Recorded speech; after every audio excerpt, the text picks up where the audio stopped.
فلسفے کی جو مختلف اصطلاحات ہیں اس سے آشنائی کرواتے ہیں۔ فرماتے ہیں کہ مجموعی طور پر اگر دیکھا جائے تو 4 اصطلاحات فلسفے کی ابھی تک وجود میں آئی ہیں۔ جب ہم مطلق فلسفہ کہتے ہیں، جب کہتے ہیں فلسفہ، فلسفی، اس کی ابھی تک تقریباً 4 اصطلاحات جو ہیں وہ سامنے آئی ہیں۔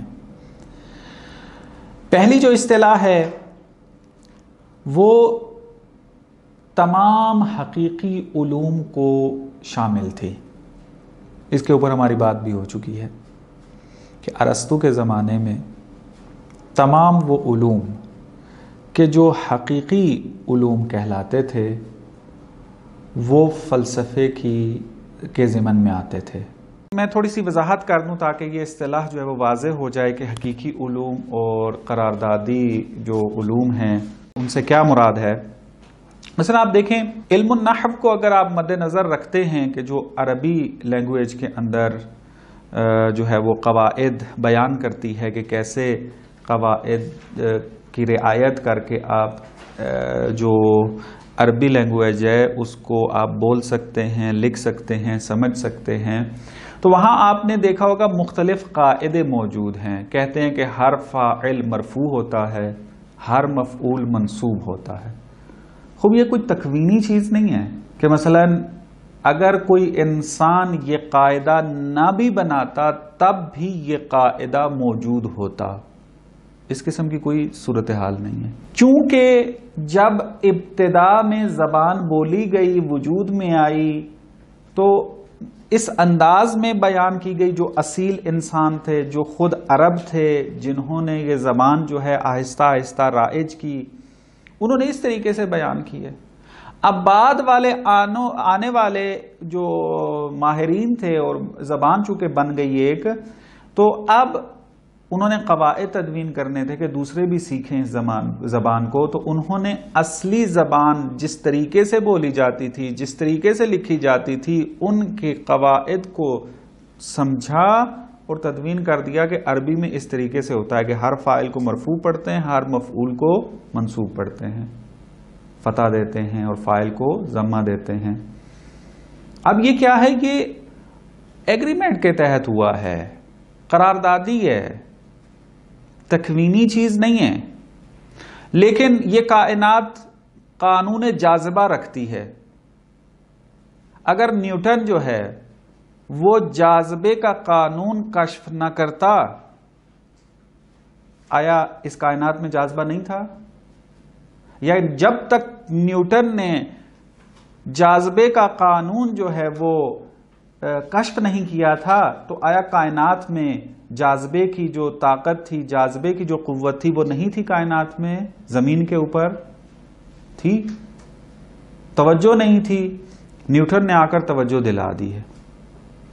یہ جو قانون جاذبہ جو ہے، مثلا فزکس کے اندر بحث ہوتی ہے، میٹر کے بارے میں بحث ہوتی ہے، انرجی کے بارے میں بحث ہوتی ہے، ان کے جو احکام ہیں، مثلا کیمسٹری کے اندر جو بحث ہوتی ہے، ریاضی کے اندر عدد کے بارے میں جو بحث ہوتی ہے، یہ ساری بحثیں تکوینیات سے تعلق رکھتی ہیں۔ اس کا انسان سے کوئی ربط نہیں ہے کہ وہ کس طریقے سے اس کو جو ہے نا وہ طے کرتا ہے کہ آج کے بعد مثلا ہم یوں کوئی کہہ سکتا ہے کہ آج کے بعد ہم 2 کو 4 کہیں گے؟ نہیں ہے، چونکہ عدد جو ہے وہ تکوینی ایک ریاضی جو ہے وہ حقیقی علوم کے اندر شمار ہوتا ہے۔ یا مثلا کہیں کہ جو مادہ کے احکام ہیں ہم وہ آج کے بعد انرجی کو دیتے ہیں، نہیں کر سکتے۔ بس ہمارے پاس 2 قسم کے علوم موجود ہیں، حقیقی علوم اور قراردادی علوم۔ اس زمانے میں کہ جب ارسطو فلسفی بحث کر رہا تھا، اور ارسطو سے بھی پہلے کی بات ہے، فلسفہ ایک عام علم تھا کہ جس کے اندر مختلف علوم سماتے تھے۔ آموزش فلسفہ میں حاشیے کے اندر یہ بات لکھی ہے کہ آج بھی اگر آپ معتبر لائبریریوں کے اندر جائیں تو وہاں ابھی تک، جب آیت اللہ مصباح نے یہ کتاب لکھی ہے اس کی بات ہو رہی ہے، چونکہ اب ہم نے بھی دنیا کی یونیورسٹیوں کو ابھی نہیں دیکھا، کہ کیا صورتحال ہے، بہرحال جو جانتے ہیں یا یونیورسٹیوں تک جو ہے رسائی حاصل ہے وہ جا کر دیکھ سکتے ہیں. یہ فرماتے ہیں کہ ابھی تک بہت ساری لائبریریز کے اندر کیمسٹری اور فزکس کی جو کتابیں ہیں وہ فلسفے کے اس ریک میں آتی ہیں.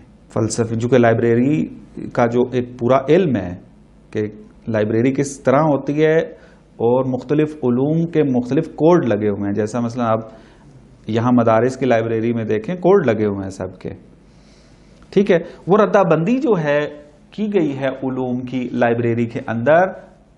آیت اللہ مصباح یہ فرماتے ہیں کہ معتبر دنیا کی جو لائبریری ہیں مختلف، بعض یا زیادہ، اب یہ تو میدانی تحقیق کرنے کے بعد پتہ چلے گا، ان کے بقول کہ فزکس اور کیمسٹری فلسفے کے ردہ بندی میں آتی ہے، فلسفے کے ذیل میں جو ہے ان کتابوں کو رکھا جاتا ہے. اور یہی اصطلاح جو ہے وہ کافی عرصے تک رائج رہی ہے. فلسفہ ان سب علوم کو شامل ہے. ہاں جو قراردادی علوم تھے جیسے لغت ہے، صرف ہے، نحو ہے، زبان کے بارے میں جو بات ہے، یہ سارے جو ہیں وہ فلسفی قلمرو سے خارج تھے. جب یہ طے ہو گیا کہ فلسفہ تمام حقیقی علوم کا مجموعہ تھا، لیکن ہم جب جا کر دیکھتے ہیں حقیقی علوم کے اندر یہ ایک کیٹیگری کے نہیں ہیں. مثلا بعض علوم جو ہیں وہ نظری اور ورلڈ ویو سے تعلق رکھنے والی چیزیں ہیں، عقیدے کے ساتھ مربوط ہے، مثلا اس قسم کے علوم ہیں جس کا عقیدے و تفکر سے جو ہے وہ ربط ہے. لیکن بعض علوم ہم ایسے دیکھتے ہیں حقیقی علوم میں کہ جو عمل سے تعلق رکھتے ہیں. تو پھر یہاں پر آ کر کیا کیا گیا، فلسفے کو دو شاخوں میں تقسیم کر دیا گیا، فلسفہ نظری اور فلسفہ عملی. فلسفہ نظری میں وہ علوم رکھے گئے کہ جن کا تعلق عقیدے سے، نظر سے، سوچ سے، تفکر سے تھا. جس طریقے سے آپ مثلا فزکس کے اندر جو کلی احکام جہان کے بارے میں بیان کرتے ہیں تو یہ کلی احکام انسان کے اس ورلڈ ویو سے تعلق رکھتے ہیں، انسان کی نظر اور عقیدے سے تعلق رکھتے ہیں.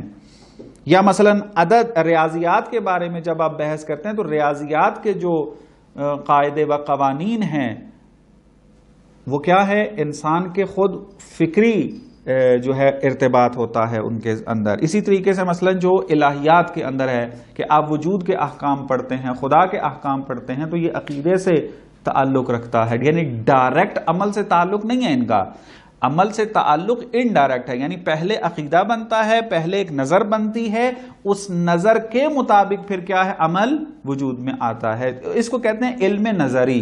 بس تین قسم کے علوم فلسفہ نظری کے زمرے میں آ گئے، طبیعیات، ریاضیات اور الہیات.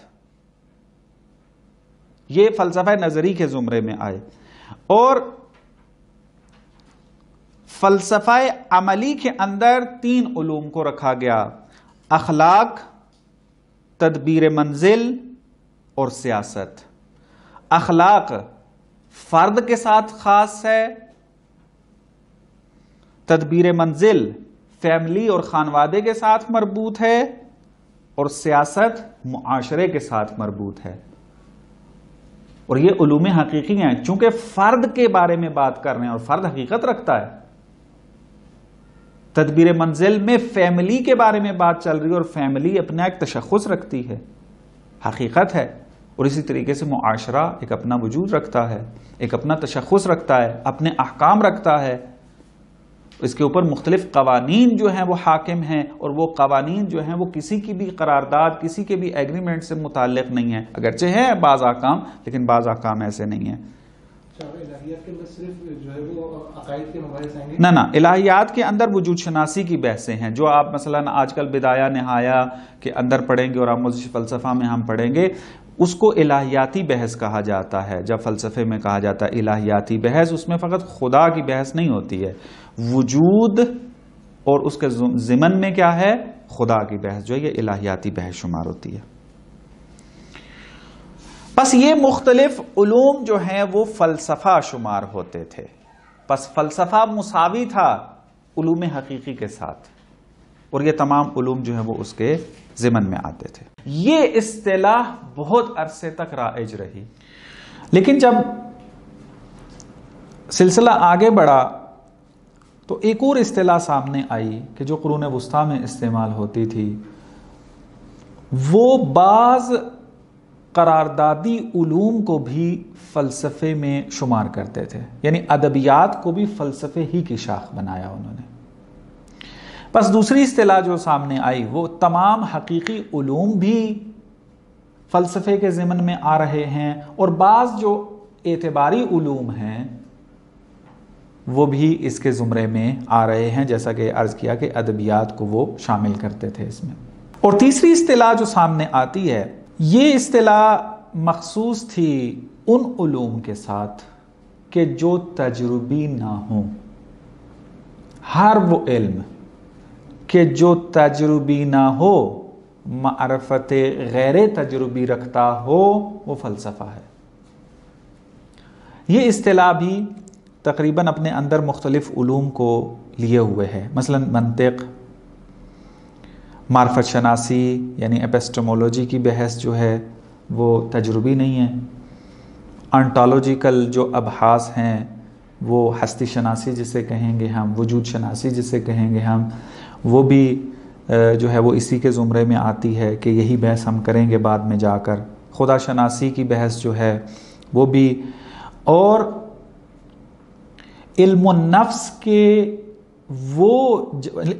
کا وہ جنبہ کہ جہاں پر تجربی بحث نہیں ہوتی، مثلا ان کے وہ ابحاث، وہ قواعد کہ جہاں پر تجربے سے استفادہ نہیں کیا جا سکتا، یہ بھی کیا ہے فلسفے کے زمرے میں آئیں گے۔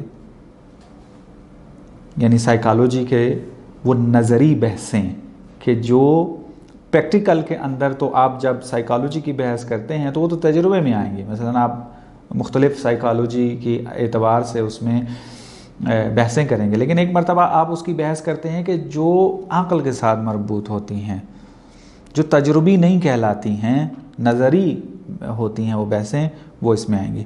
اس کے بعد جو ہے وہ زیبا شناسی جو ہے وہ خوبصورتی، اور زیبا شناسی کا ایک علم انگلش میں کوئی نام بھی ہے، میں بھول گیا ہوں اس کو لکھنا،